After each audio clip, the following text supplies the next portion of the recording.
I'm Sarah Phillips with Phillips Law, located here in the beautiful city of New Orleans, Louisiana. And our practice is primarily around criminal defense and personal injury. Today, however, I want to talk about personal injury, specifically a question that a client sent last week. She said, "How did you get my claim to go up so much?" Originally, she came to us, the insurance company had given her a $5,000 offer. We took on the case, and basically she ended up getting $35,000 at the end. So, big difference, right? How did we get that? How do we do that? So I kind of took a step back and I thought, all right, what strategies do I use as an attorney to get the maximum compensation from the insurance company for my client's claim? So I thought that I would kind of talk about that today and give you some tips in case you're trying to work out your own claim on your own.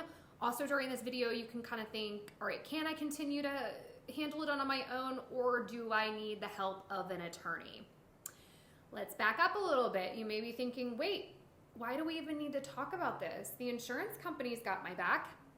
Nancy is so nice. I talked to her on the phone. She asked me how my kids are. She asked me how my weekend was. She might not talk about the Saints game. Look, Nancy's not your buddy. She's not really looking out for you. Nancy's trying to keep her company happy. Whether that's Geico, whether that's Allstate, whether that's General Insurance, whatever insurance company she's working for, she's trying to keep happy. So that's why we need to kind of have that checks and balances, to hold their feet to the fire, to make sure that you are getting the compensation that you are owed. So tip number one is do not accept that first offer. Yes, you heard it right.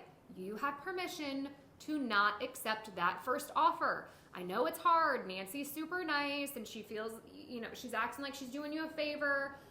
She's really not though, right? And I know that for two reasons. Number one, Nancy has a stack of papers on her desk, probably about this big, and she is trying to just get through them quickly, right? Like she's trying to bust through those stack of papers on her desk to keep her boss happy. And how does she do that? By offering a settlement and hoping that you take it quickly. What's going to keep her boss happy is lowering that stack of papers and also getting the lowest amount possible to you, right? The company, at the end of the day, these insurance companies, they are businesses. They are not in the business of handing out tons of cash and money. You really have to work for your claim to make sure that you get maximum compensation. So again, tip number one, do not accept that first offer. It's totally okay to reject it, embrace it. You have the right to a fair settlement, and that's going to be more in, what's in your future medicals, right? So that kind of leads me to tip number two, which is make sure to keep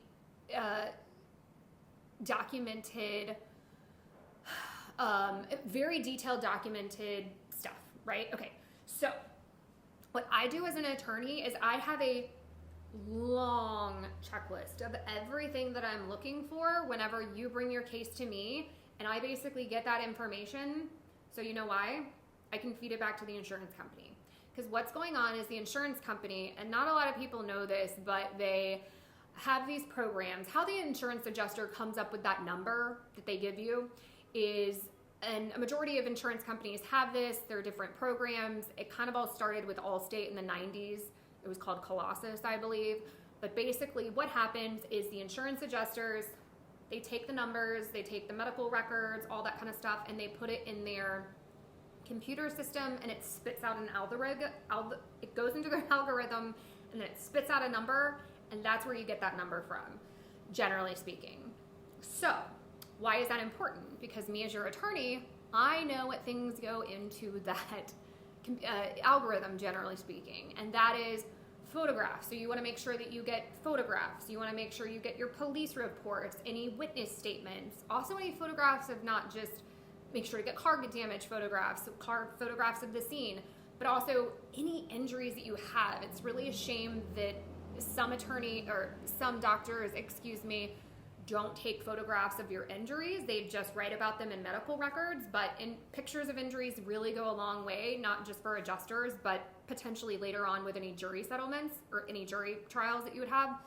So I can't even tell you, like the seatbelt syndrome, oh man, like just having that alone can be really painful and it's bruising whenever the force of going forward. So really, just make sure to take any of those photographs.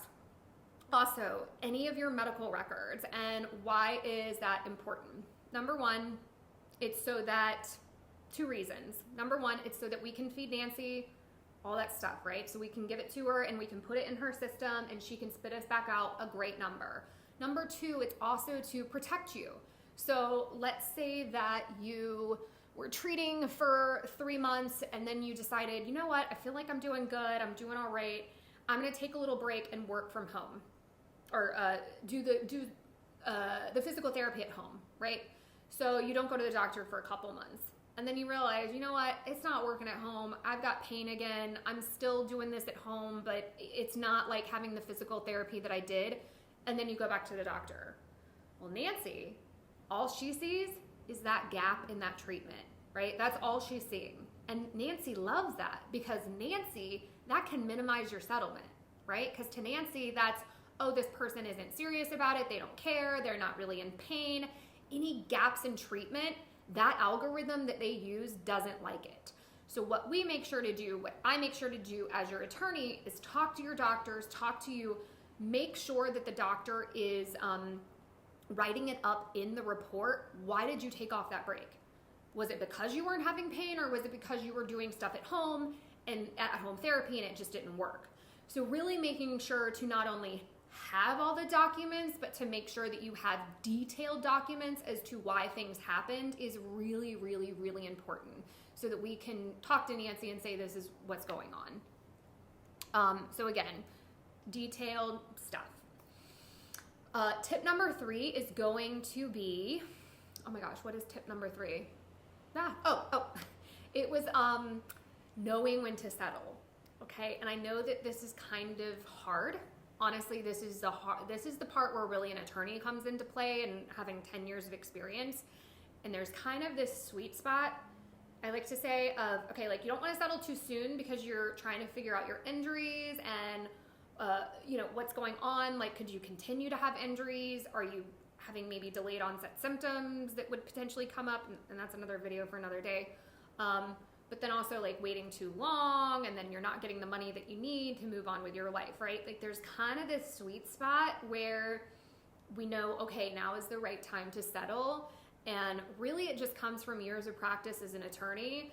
And how I base it off of is really 2 things. Number 1, are you done with treatment, or how close are you to finishing your treatment, right? So if you are treating,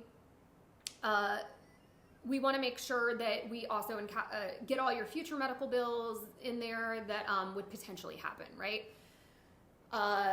So we want to be kind of like done with treatment, close to treatment, and that's really, more talking to your doctors and making sure that we're on the right track with that. Now, number 2, this is kind of where an attorney really comes into play, is knowing the insurance company's limits and how much you're actually entitled to. In the state of Louisiana, they don't have to disclose that to you until you file a lawsuit, so that's kind of tricky. However, we have a decade of experience of talking to insurance adjusters and finding out some tips and tricks on, okay, is this claim, how much money could we actually get from this claim, right?